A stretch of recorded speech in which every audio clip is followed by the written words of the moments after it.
back to the business of the day. Welcome to Joby,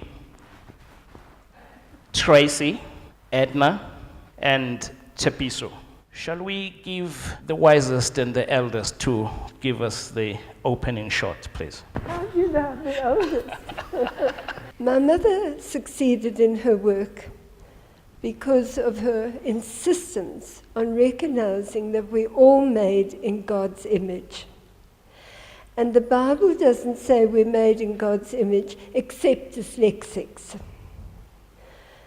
To me, the greatest educational crime against humanity was the insistence on look and say being the sole method of teaching reading. And also the insistence that the alphabet was an obscene something or other that polluted young minds. She also objected very strongly to the IQ test because they destroyed so many children before they'd even had a chance.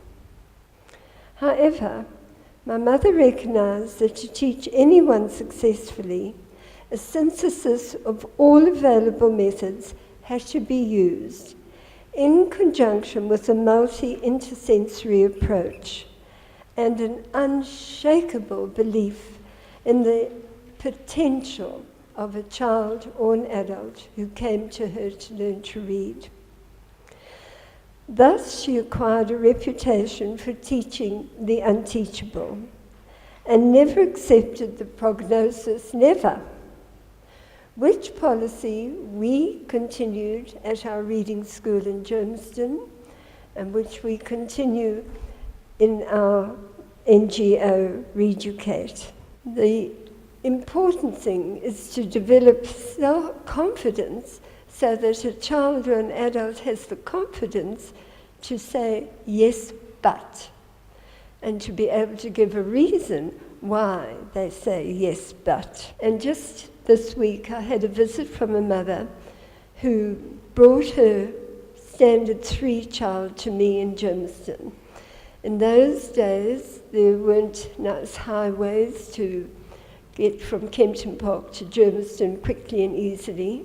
Yet for 3 years, she brought this child twice a week for lessons. He then passed into high school, but when he was in Standard 7, as it then was, the teachers suggested he stay down a year, and he didn't want to.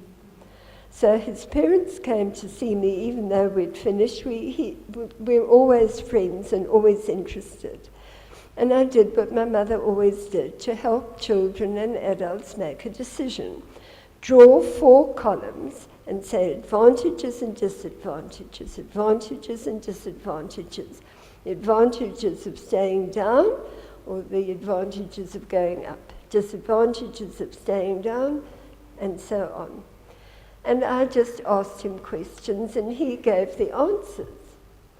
And his parents were sitting there looking very glum because they couldn't believe he was going to fail. But at the end of that session where he did the thinking himself, he said, I'm going to stay down. I'm going to consolidate. And the parents said, what? They nearly died of shock and joy because they knew he needed to repeat. I am happy to tell you that he has his master's degree today in business leadership that he achieved through UNISA, and he is now in a top job in Brisbane in Australia.